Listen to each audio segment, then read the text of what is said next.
great privilege of hearing from MaryAnn, who I think really helped us to set things into context. MaryAnn's joined us and has really given us an idea of what it all looks like in practice, you know, what it looks like on the ground. And with permission, I'd like to ask MaryAnn if she wouldn't mind sharing some of her own observations or experiences with everybody, because she had very many rich things to talk about and you know, really help to explain why the you know, the policies are so important, you know, because of what really happens in daily life. Thank you for letting me speak, and this is the first conference I've attended that affects the communities and places.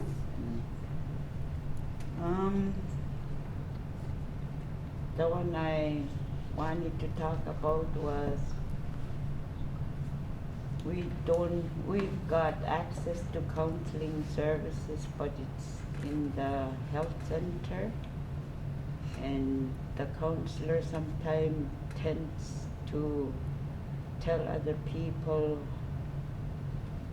probably his co-workers or his friends, what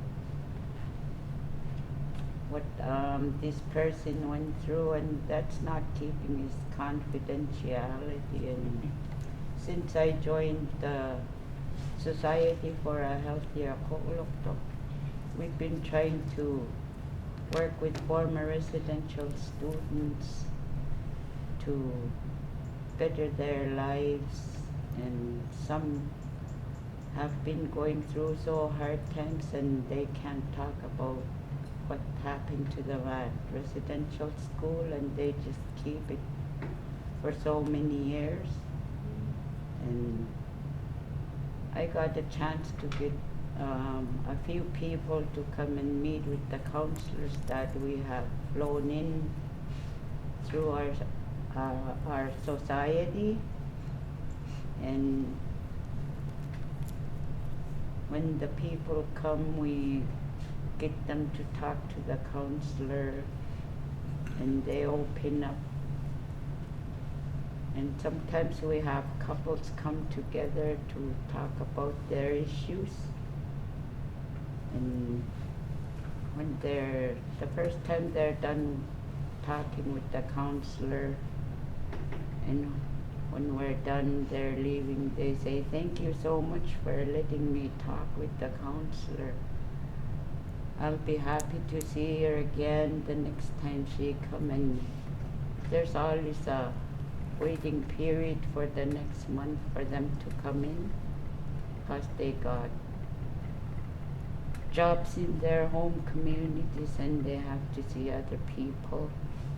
And waiting for a whole month sometimes is hard for them. And they come to talk to me when the counselor is out. They tell me their problems. I listen to them, and when they feel better, they go home happy and don't feel down anymore. And with the mines, sometimes the shifts are too long for some of the workers and keeps them away from their families. Sometimes the shifts are 4 and 2, and sometimes other people have problems, personal problems, because one of the spouses is jealous about maybe they're seeing someone at work while they're trying their best to support their family. Sometimes it drives them apart, and we try and work on that to get them to stay together and not leave each other and be there as a family.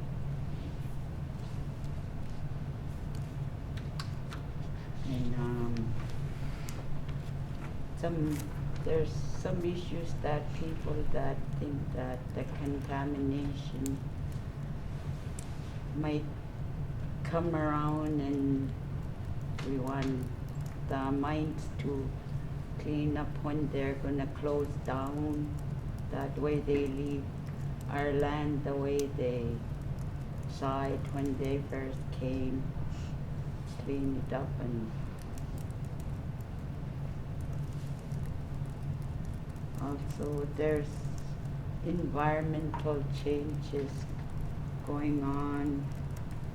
There's some wildlife that gets sick, you know, some of the caribou that we get sometimes have pus on some parts of their body, and we can't eat that because there's something wrong with the caribou. And they would either bring that piece of meat to the wildlife and let them know where they got the caribou. And our river level at home is going down. In the early 70s, we were able to go up in a little bigger ship right to the, close to the falls, and now we can't do that anymore because the river level is way down and we have to use smaller boats to go up so we can put our fish nets and go hunting.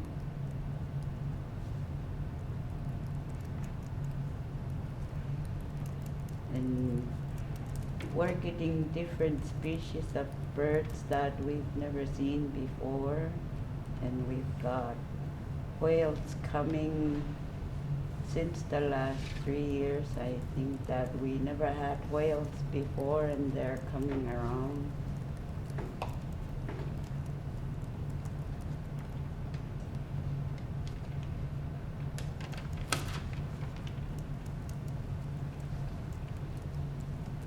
And for the schools, our language is slowly coming back because they got the curriculum in the school now.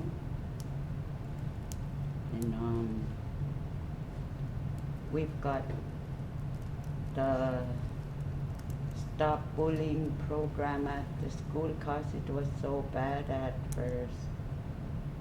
Like when I first became a widow, the children were starting to pick on my little boy because they said he's got no father anymore. And I told him, you still got your biological father. It doesn't mean you have no dad. Just tell the kids that you have a father, yet it's just your adopted father that you lost. That's when they quit picking on. And there's still some bullying going on at school that don't let the kids go to school. So we're trying to get the Rainbows program come up to Koloktok so that we can get the kids interested in school. And we've slowly had graduates.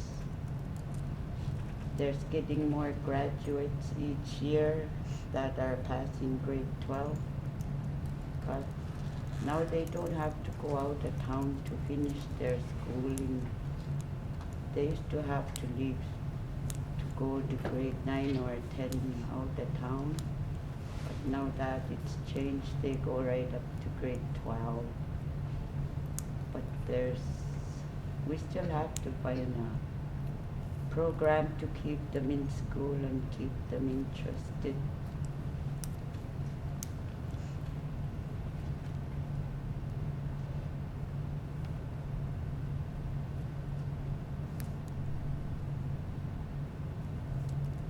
And we're trying to get more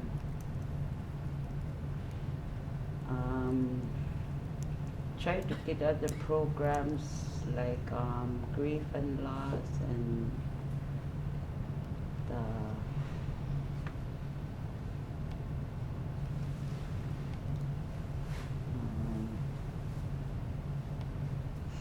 try set up other programs for the community to better themselves, 'cause there's so few resources back home for the people that really need it. I'm glad I came to this conference. It's taught me more than what I know now.